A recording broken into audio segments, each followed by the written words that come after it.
ICC champions trophy ఘనంగా ముగిసింది. మరొక 12 రోజుల్లో మెగా లీగ్ ఐపీఎల్ 2025 ఫ్యాన్స్ ని అలరించేందుకు రెడీ అవుతోంది. ఈ నేపథ్యంలో ఢిల్లీ క్యాపిటల్స్ కి ఊహించని షాక్ తగిలింది. ఈ ఐపీఎల్ సీజన్ నుంచి తాను తప్పుకుంటున్నట్లుగా England star batter Harry Brook తెలిపాడు. తదుపరి సిరీస్ కోసం ఈ నిర్ణయం తీసుకున్నట్లుగా బ్రూక్ చెప్పుకొచ్చాడు. ఈ నిర్ణయం తీసుకున్నందుకు సారీ కూడా చెప్పాడు. అయితే ఆ మధ్య జరిగిన ఐపీఎల్ మెగా వేలంలో 6.25 CR భారీ ధరకు బ్రూక్ ని ఢిల్లీ క్యాపిటల్స్ కొనుగోలు చేసిన సంగతి తెలిసిందే. పైగా బ్రూక్ డబ్బులు పెట్టి కొనుగోలు చేశాక ఐపీఎల్ నుంచి వైదొలగడం ఇది రెండోసారి.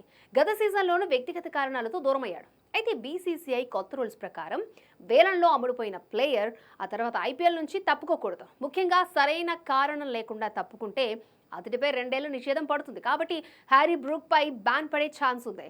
అయితే ఛాంపియన్స్ ట్రోఫీ ఓటమి నేపథ్యంలో ఇంగ్లాండ్ వైట్ బాల్ కెప్టెన్సీకి జోష్ బట్లర్ రాజీనామా చేశాడు.